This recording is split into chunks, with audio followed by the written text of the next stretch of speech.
Good morning students. आज मैं आपको लेसन 15 द ओक ट्री की पोएम की नेक्स्ट लाइन पढ़ाने जा रहा हूँ। देखिए, उस दिन हमने बताया था कि जब युवा अवस्था होती है तो जैसे कोई व्यक्ति युवा होने पर शक्तिमान होता है, सुंदर दिखता है, ज्ञान का भंडार होता है, इसी प्रकार से जब और उसकी शारीरिक वृद्धि होती है तो धीरे धीरे समर रिच वो गर्मी के महीने में, यानी जब एकदम युवा होता है तो अधिक संपन्न होता है, उसमें फल आते हैं, वो ज़्यादा ताकतवर होता है।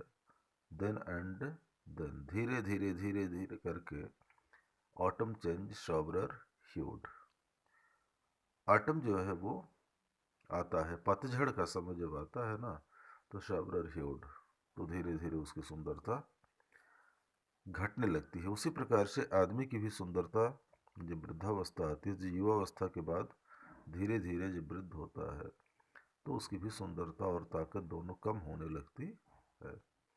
ऑटम चेंज सॉबरर ह्यूड, और वृद्धावस्था आने पर जैसे आदमी की ताकत घट जाती है, वो सुंदर नहीं दिखता है, उसके अंग शिथिल हो जाते हैं। Like that all his leaves, oak की सारी पत्तियां फॉल एंड लेंथ, वो ऑटम आने पर, पतझड़ आने पर गिर जाती है और धीरे धीरे इसका भी पतन हो जाता है, ओक के पेड़ का, और ये विशाल पेड़ बिना पत्तियों वाला वो लंबाई में गिरकर पड़ा रहता है। लुक ही स्टैंड्स, और देखिए, look he stands trunk and बो नेक्ड स्ट्रेंथ।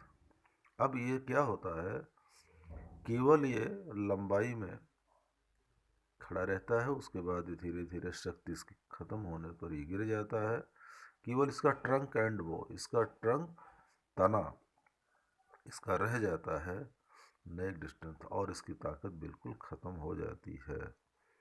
इसी प्रकार से मानव भी बचपनावस्था के बाद युवा होता है, युवा होने पर उसमें सुंदरता, ज्ञान का भंडार होता है, ज्ञान की वृद्धि होती है, और पतझड़ की भांति जब वृद्धावस्था आती है तो आदमी की भी ताकत कम हो जाती है और धीरे धीरे उसकी शारीरिक सुंदरता, ताकत सब क्षीण हो जाती है, और एक दिन वो ओक के पेड़ की भांति बिल्कुल असहाय होकर के मृत्यु को प्राप्त हो जाता है। ठीक है ना। तो इस लेसन में ओक पेड़ के माध्यम से आदमी की बचपनावस्था, युवावस्था और वृद्धावस्था को दर्शाया गया है। तो सभी बच्चे इस पोएम को लर्न कर लेंगे, लिख लेंगे, और इसकी सारी लाइन बाय हार्ट आप लोग याद कर डालेंगे। और लेसन 15 आपको धीरे धीरे करना है, आपको लेसन 11 और 12 का क्वेश्चन आंसर तैयार करना है। ठीक है ना। तो आज का लेसन यहीं पर मैं समाप्त करता हूँ। Thank you very much.